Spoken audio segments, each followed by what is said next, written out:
एक घने हरे भरे जंगल में मोनू नाम का एक बंदर रहता था। वह किसी भी तरह की मेहनत से दूर भागता था।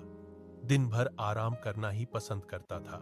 वह रोज सुबह उठकर पेड़ की सबसे मोटी शाखा पर लेट जाता था और देर शाम तक हिलता तक नहीं था। वह कभी भी खुद पेड़ों पर चढ़कर फल नहीं तोड़ता था, न ही अपने खाने के लिए फल इकट्ठा करता था। उसका पूरा खाने का इंतजाम दूसरे जानवरों की मेहनत पर निर्भर था। जब दूसरे जानवर मेहनत करके फल इकट्ठे करके रखते थे, तो मोनू चुपके से जाता था, उन फलों को चुरा लाता था और फिर वापस अपनी जगह पर बैठकर आराम से खाता था।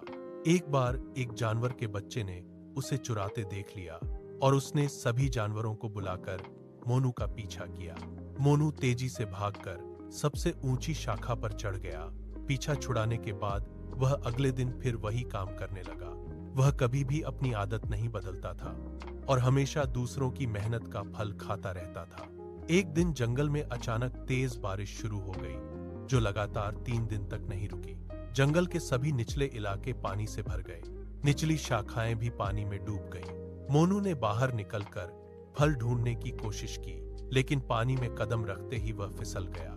ऊंची शाखाओं पर चढ़कर भी उसे कोई फल नहीं मिला। वह खाली हाथ वापस गुफा में लौट आया।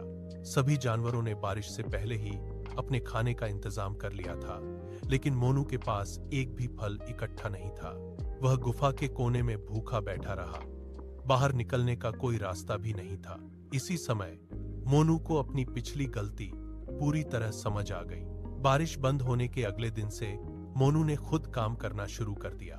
वह रोज सुबह जल्दी उठता, अलग अलग पेड़ों पर चढ़कर फल तोड़ता, अपनी गुफा में इकट्ठा करता था।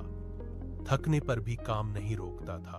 कुछ ही हफ्तों में उसने बहुत सारे फल इकट्ठे कर लिए और उसे समझ आ गया कि अपनी मेहनत का फल सबसे मीठा होता है।